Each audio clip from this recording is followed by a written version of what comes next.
Nice rainy afternoon. Let's open up meeting of the Parks and Recreation Board on this fine afternoon. And we'll do public comment. I do have public comment. Please. I handed out a sheet of public information sheet that talks about Bosktoberfest. It's a new event that we're having at the Bosk this October, October 7th. It's from 2 to 7 o'clock. The primary reason for the event is to get a special award that isn't public knowledge yet, but we'll find out at the event. So we do invite y'all to attend, and as well as the public. And we'll have lots of different activities. A lot of it will be free. Some of the competitive activities will require registration, but all the registration money goes into the prizes. So it should be a fun day. We were just talking about the chicken dance-off. Francis said he was going to come down and partake. I'm sure he could do it really well. Only if he wears his suit.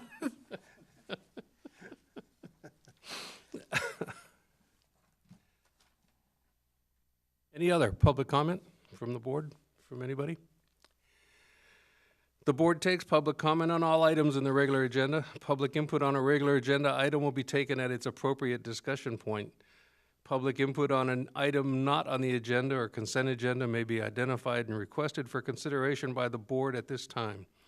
The board may request an item to be placed on a future agenda or for a consent agenda item to be moved to the regular agenda for public comment. If there are no further, we'll move right on into the consent agenda and approve the August 24th meeting minutes. Has everybody had a chance to go through those? Take a look at those. I move we accept the minutes. I have a motion and a second. Discussion? All in favor? Aye. And it's carried. So let's move into the regular agenda. First thing on is a report on the design of the youth sports practice complex. Just an informational thing, right, Brent? Yes, sir. Just an informational thing. So, commonly referred to as the 29th Street Sports Complex. Trying to get away from that name. We want to rename it sometime in the near future. But if you recall, a committee got together, Mr. White, Roger, Mike, myself, and David Knapp, and took the finalists from the people that put in for bids for it, and we decided on LPA. Been working with them for quite some time now. They're out of San Antonio, come up with a lot of different design ideas and things. This is a map of where 29th Street Sports Complex is, or so we currently call it. This field right here is really the only field that's currently being used. The land is owned by the Army Corps of Engineers, and one of the agreements is that we have to maintain and use the land, and we're doing that minimally right now. So this phase one of the completion of the upgrades will help with that and give it a lot more use. So the complex used to be all of this area right here. So you can see the little round, what used to be the infields down there. So it's much larger than what we're going to concentrate on for phase one, but we'll get to that part. This is not just phase one, this is the whole after completion of phase two. What we were gonna focus on for phase one does not include this field, this field, this field, this field, or this one originally, but we've taken this one and moved it up to over here in the recent changes on what we have. So this field's currently still there being used. This field actually has home plate about right there right now, so we're gonna switch it around. And this field, in order to save money and keep from moving this building that is right there over to there, we're going to leave that one alone and concentrate on this field, and this field. So field 1, 2, and 3.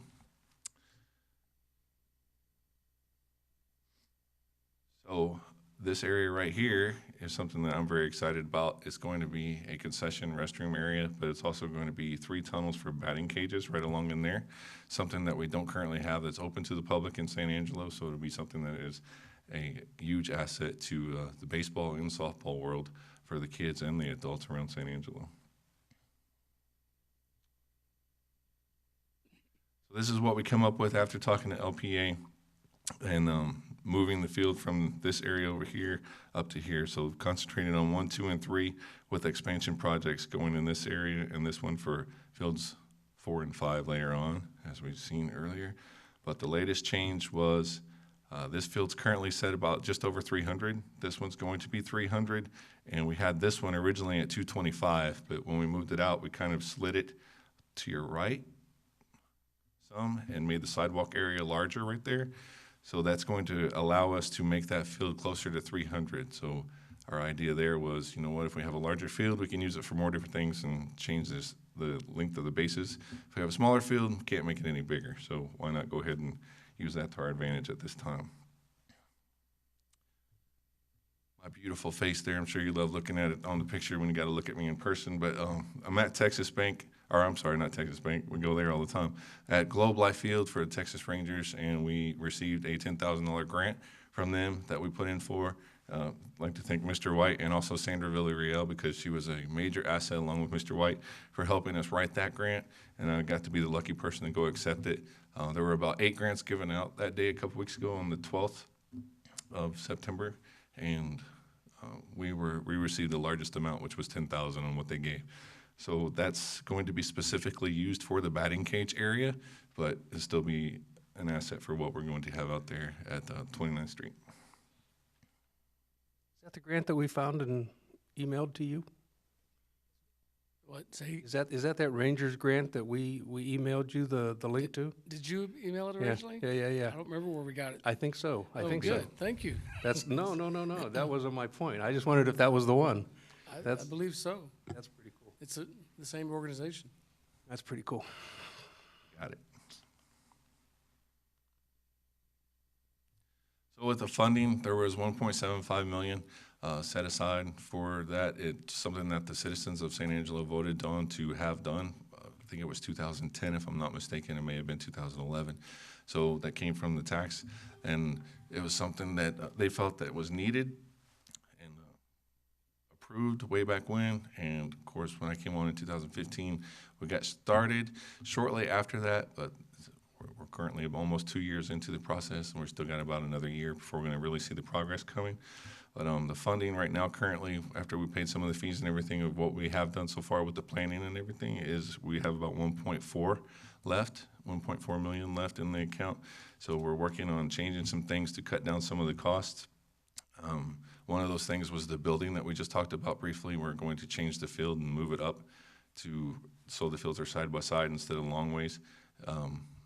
The sidewalk area, so that we don't have to move that building, which is the Parks Guys building and used for storage. So we were going to have to totally move it over to this area, but in moving this field up to here and working on these 3, we don't have to do that. So that's a cost that we're saving there.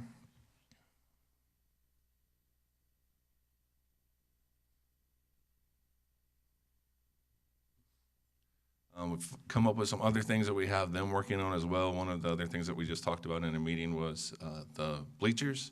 They had a rather large amount for bleachers. We decided we'd go ahead and do those ourselves instead of having them purchase the bleachers, because we're just looking at 3-row bleachers such as what we have at Texas Bank Sports Complex.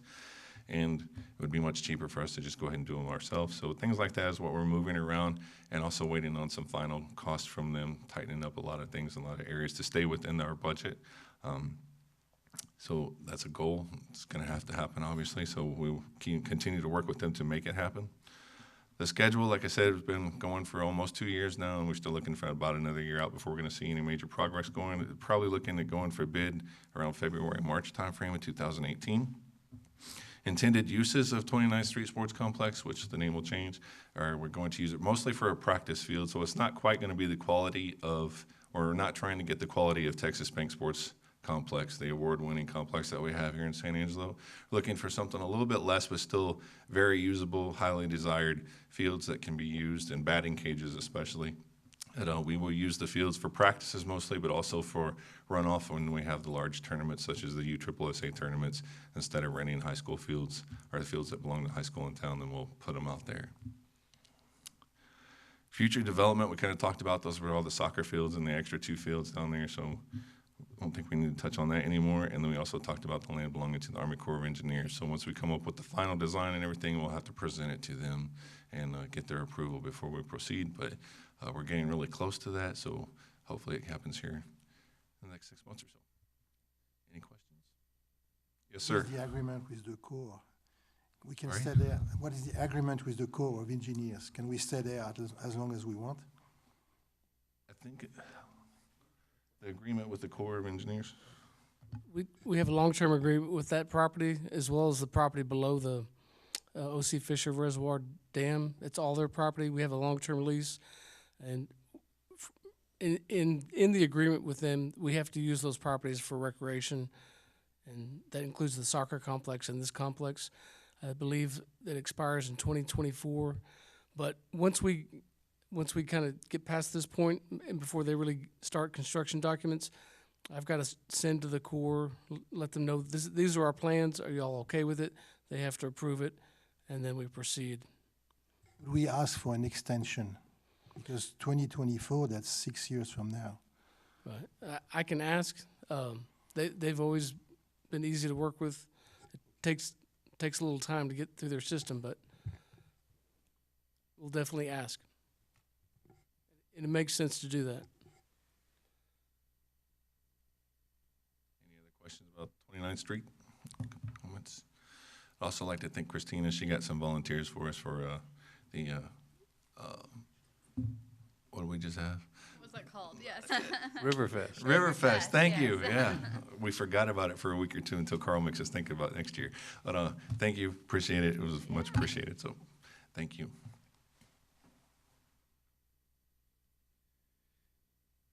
Y'all have any questions about any of that? 29th Street? Let's move along. Number 2, report on the addition of the new restrooms and concessions at Quad 2 at the Texas Bank Sports Complex. I don't know if y'all got to see the last city council meeting. I didn't get to come down, but I got to watch it later on that day. And the city council, for whatever reason, did not like the concessions aspect of the building plan out there at the complex. So they asked Carl to pull it back and redesign it and try to conserve a little money and not do the concession stand since there's already one out there. So we put this on here so we could hear what this was all about. All right, this is a quick update on that project and a quick orientation. The sports complex was built and completed in 2009, and the original plans called for kind of a little natural playscape at Quad 2, which we never built. It's currently just a blank spot. We had talked about possibly putting a concession restroom building here at Quad 4, but we didn't put any utilities in for that. And based on our experience since we've been open, we primarily use Quad 3 and then Quad 2 secondarily. The whole complex is used, but we first use Quad 3 and then Quad 2. Our biggest, most consistent complaint is if we're playing games here at Quad 2, it's just too far to walk to Quad 3, primarily for restrooms, but also for concessions. We presented to the board. The board asked if we could build restrooms at Quad 2. We talked with the board about it, and some half-cent sales tax was allocated to sports facilities that we're able to use. And we took that to council at the time. They said, yes, move forward, design it, and bid it out. And at the time, the design is based completely off the same design of the Quad 1 restrooms. One, doing so would save money in terms of design work, and it would fit well in terms of the look at Quad 2. The only difference that we were planning on doing was rotating the building 180 degrees. It was basically the same building at Quad 1 at Quad 2. Well, last year at this time, we'd finished the design, we bid it out. We got one bid from a firm out of Midland, and it was well over budget. So we took a step back. We had to reject those bids. We changed the design as much as we could, keeping the same look as the building at Quad 1. We bid it out. We got two bids, and we're still over budget by a little less than $100,000. We found some other money that's allocated towards sports fields improvements, sports facilities improvements. Added it to this project, took it to council, and they directed us to reject the bid. Probably because the cost basically was $750,000 for the building. I admit it sounds high, but it has to, you got to take into consideration all the utility work that has to be run to that site, water, sewer, electrical. It's not like building a house. There's a lot to it.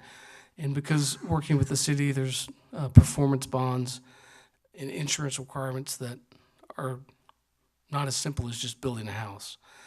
But the good news is, I think we're able, we met just recently to talk about the design, and here's what the building looks like. So it's basically a box with a big, flat, round roof on it. So what we were planning on doing, this front part is the concession part right here. These two are storage, and these are the restrooms. We're proposing to build just what you see in the red, but maybe even taking this part out too. So the structure would just be this, a rectangle with an entrance, which would be a storage room. And then having the roof come out to here in the round, and this is the direction facing the entrance. But you don't really come from that direction. You come from either quad 3 or quad 1. So we would have a pretty large roof porch area that could be used for either registration, or you could bring in a concession cart or truck, small truck. So you could have concessions at this location, but you'd also have the restrooms. Doing this, I think we can bring the cost down well enough to be able to afford the redesign work and bidding it out. Again, a big part of this is the utilities, but also with this, we're pretty sure we don't have to include a fire suppression system because it won't include the concession, and it doesn't have the wood, the roof that has wood in it. So that'll help bring the cost down as well. So we're in the process of redesigning that, and we'll put it back out to bid here in the next 3 to 4 months.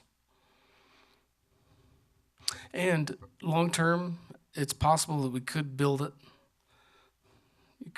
You could add that concession space back in later with adequate utilities, but it would be difficult to bring in that same roof structure. And hopefully we can get the price down well enough that it's accepted. So it's really just an update. If you have any questions, let me know. Questions? Comments? It was kind of a surprise, but I think the redesign's a good idea.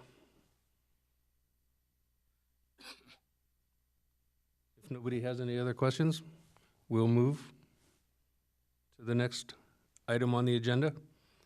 It's a report on the proposed improvements and funding for the sculpture gardens at Sunken Garden Park. There was a attachment to the package we all got that talked about the sculpture gardens. Right, I think that was a draft of a leisure time column that should print, I think, October 22nd. Talks about a little bit of the history of the sculpture garden and where we'd like to go from here. So Richard Salmon and Howard Taylor approached us about 6 years ago with the idea of a sculpture garden. At first, they wanted to put it at Civic League Park, which is our location of the proposed Botanic Garden. And I immediately shifted them over to Sunken Garden Park just because of its location by the visitor center. It's along the river as well, and it had a big open space that at the time was not being used. So we took the idea to the Public Art Commission. This board didn't see it, and they recommended approval. We took the idea to City Council, they approved it, and so we begin this to be the home of the sculpture garden. And so it's really, for us, parks is really kind of an easy deal because we just host the site. We have had to do some improvements to the turf, and we have added we added this walkway already. the art museum, they coordinate the entire competition, sculpture competition, and they, working with us, place the pieces and take them out they're doing it every 2 years now, not every year. And the new set should be set here within the next 2 or 3 weeks. But since that time, we've known that it would be good to really do some other improvements to make the site more usable, more accessible, and more fitting for the sculpture garden. And so we've proposed some conceptual ideas, and recently with Richard Salmon and Howard Taylor took that to the Development Corporation. They didn't vote on it, but they seemed interested in matching some funds to help fund this project, and we estimate the cost to be about $700,000. And the improvements include a connecting ramp from the existing ramp and bridge on the west side of Abe Street, connecting to the high ground at the park, which is this right here. All these walkways in the dark yellow, some improved parking, some entrances to the site. Nothing really elaborate there, just something that lets you know that you've entered a new space, a special space. Some additional platforms or plinths for the sculptures, some lighting, some irrigation repairs, and just basic park amenities and additional landscaping. One thing that they would like to see done, and it's a cool feature that the park had at one time, but has been inactive for at least 15 years, is a pumping station that pumps water all the way up to here. It goes down the ravine, collects in a basin here, and creates a waterfall. I think it's about 4 or 5 feet drop from that basin to here, and then it goes back down into the river. That part could be cut out to save money if we have to, but it really was an interesting feature to the park. So the Development Corporation seemed interested in funding it, and they've asked Richard and Howard and me to come back at the next meeting to talk about what kind of matching funds that they could offer to the project.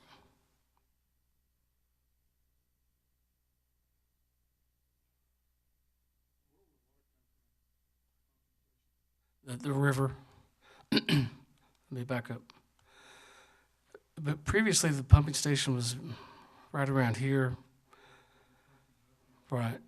And I assume we'd have to run new lines. I don't know if the existing lines will be usable.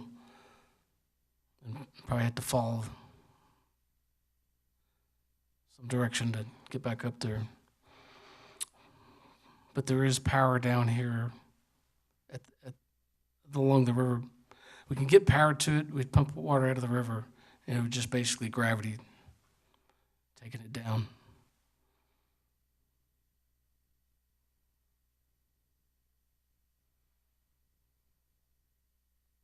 What role do you see us playing?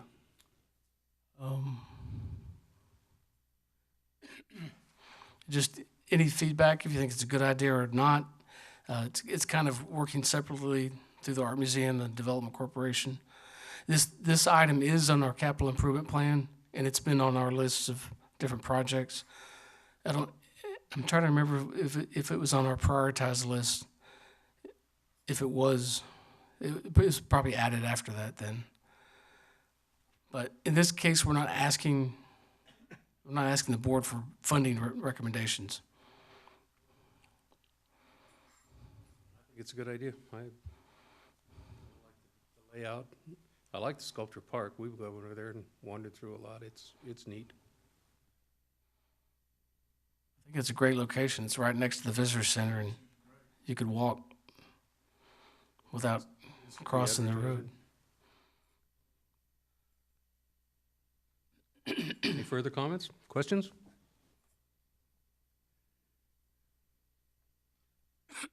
Let's zip right along and hear about Riverfest.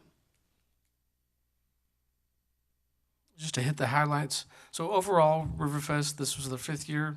It was well attended.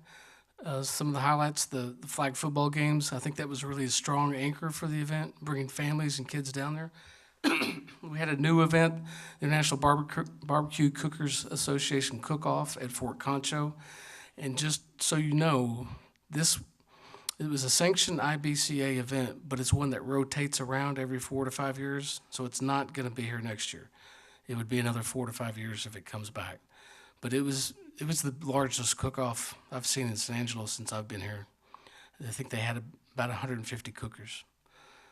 Again, the Vega washer pitching tournament was a success, as it always has been. And then this year we had a lot of dogs attend the event. I think in part because Paws was there, but I've never seen that many dogs at the event, which was good and bad. It was good to see the dogs and the families, but they didn't always clean up after themselves.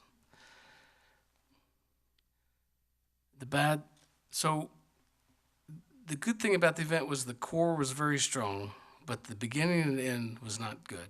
The run, although it was a cool idea and the people who participated in the run had a good time, it was not well attended. We didn't have a big concert. The best concert we had was last year with about 2,300 people. And this year we did not have a band. So we had local groups come to play, and we had maybe 100 people at the river stage. So the beginning and the end was not strong. The river raft race still can't make very well, and I want to keep that event, and so we may have to take that up on our own and try to get other groups to participate in that. Come at it from a different approach. And it was a little bit unseasonably warm, which I think did affect the attendance in the middle of the afternoon, but once it cooled off, it picked back up again. And it picked back up so well that we actually extended the hour by an hour. We were going to stop at 7, but we extended it to 8. So for the Neffs area, it's the best attendance we've had in 5 years. Again, the flag football games were well attended, a strong anchor. The cook-off was good. I don't think they got a lot of walk-through people coming in, but it was good to see that much activity on the Fort Concho grounds with all the cookers. But there wasn't a direct connection to the event, and that was really the only place they could do it close to us, just because of the size of the event. And again, the washer pitching tournament was strong. And our new title sponsor, All-American Chevrolet, was really good. Let me see. Since we didn't have a concert with Riverfest, we still haven't collected the $6,000, which remains in the balance of the sponsorship. So the benefit concert that's coming up on October 8th with Los Lonely Boys, that's tied in with that sponsorship. So accounting-wise, we're carrying that concert in as part of Riverfest. And so looking forward, we may contract back out the run like we did before in the first 3 years. We hired Race Texas to do that. It was easy for us. All we had to do was get volunteers to help with the event and make sure they got all the permits they needed. And we collected $5 per registration. And in our worst year, we had 1,000 people participate in that. So I really like having that run at the beginning. Starts off with a lot of energy. And so we're looking at contracting that back out. And then we met earlier this week to talk about next year, and want to push back by a month to 2 months all the lock-in dates. So we lock in everything earlier, and so we can start promoting it stronger earlier, because that didn't happen this year. We talked about maybe moving the event to either end of September or early October, but based on our meeting earlier this week, it looks like we're going to stick with the same weekend. I think that's it. Just some pictures. There's the cook-off. The parade ground was full. Neffs area. Bosque. Washer pitching. The volleyball tournament worked out well too. Food, concessions. See one of the dogs there.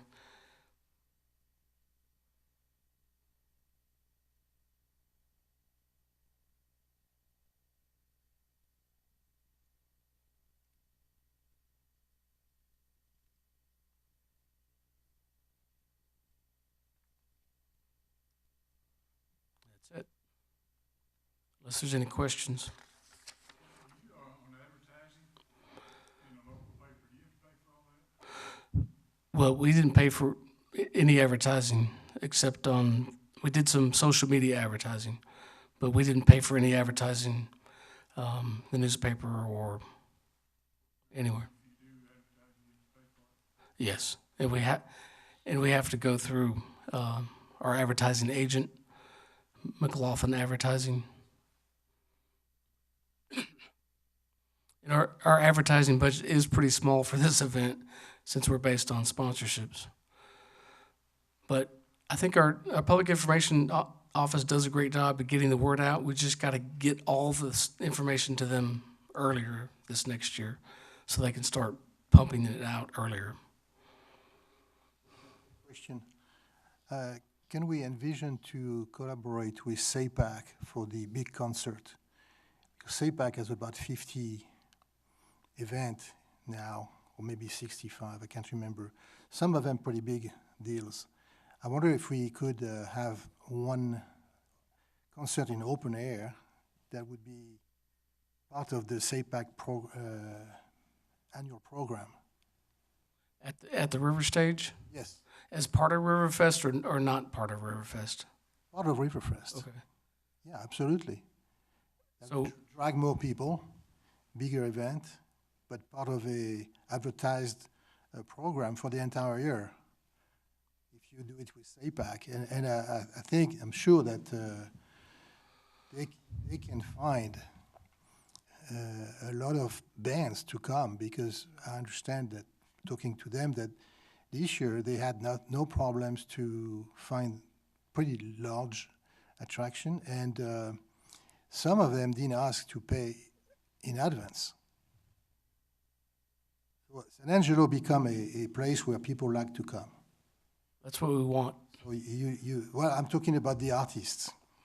So if you can, I can talk to the director, can't remember his name now.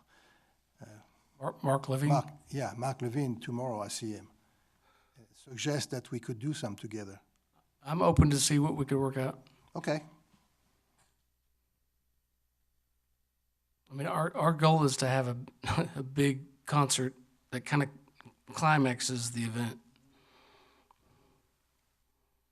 It was also suggested to me that there's several running clubs in San Angelo that probably would have shown up had they been given an invite to that run, reached out to.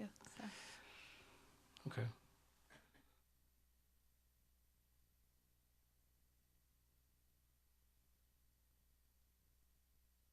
Any more feedback? What I had was good feedback, because I know some of the guys that were in the washer competition and they had a ball. People really liked the zip line. Yeah. Good. Any other discussion? Big thank you to everybody on staff that worked on Riverfest.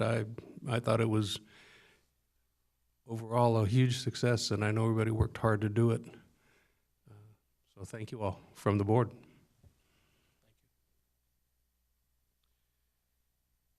Well, that takes care of everything on our list. Consideration of future agenda items. Does anybody have anything they'd like to see on next agenda? I do. I think we went very fast on the sculpture garden. I think we need to absorb what you have here and propose to us, and I would like to see that item coming back next time. The The sculpture- sculpture garden, I think there's a lot to expect from such a venue, and I would like for us to understand better what it is, what he can do. The write-up that you have, that's the first time I've seen him. And it says some very interesting things. It's also let me believe that the Chamber of Commerce could be part of it.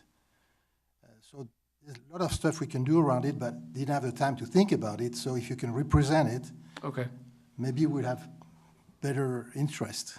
Just talk about the purpose and what impact it could Well, have. yeah, and for us on the other side to get more knowledgeable, if you want, and bring ideas on why this should be done, and maybe bring our full support to you, hopefully. Okay. And we're due for a rec center update. What was that item we were talking about yesterday? We were talking, there was a couple of things I've got notes on. We wanted to talk about the downtown skateboard park.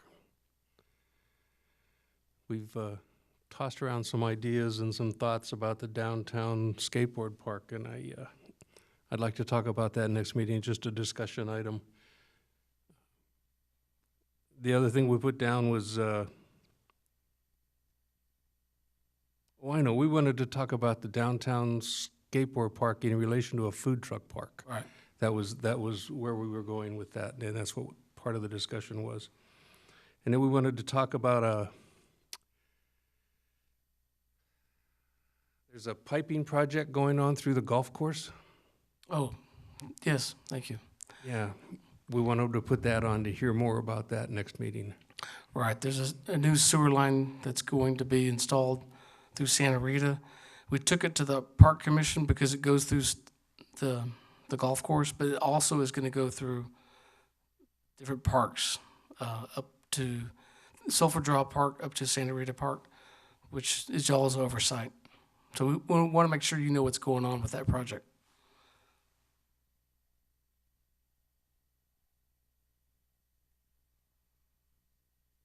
You know, I think it's been a while since we talked about that golf course in general. Maybe we should just make the golf course itself a catch-up item. We could, it'd be informational because Yeah, it's that's the strictly park commission informational. that oversees that, Oh, it is the commission's job? right? That's the one property that this board does not oversee, Is that just right? because of the deed and its wording about the park commission. Just tell us Okay. about the work they want to do through and Okay. around it. Anybody else? Another one, we talked about it briefly with Carl earlier. If the contract draft for Ken Langdon is available, maybe we would like to look at it. As you remember, that contract had to precede any other activities regarding the botanical garden. So it's our interest to basically make sure that that contract is put forward. I must say that one of the most important part of the contract for me is to make sure there's a succession plan, which at the end of this contract will allow somebody else to take over. So that's why I would like to see it on the agenda, if it is available. Okay. I think that's good. I think we should keep some thumb on that one and just make sure it goes. That's a good idea. Absolutely. Silence is golden. Any other discussion points? If there are no further discussion points, then I'll entertain a motion to adjourn. Second. Adjournment. Thank you, everybody.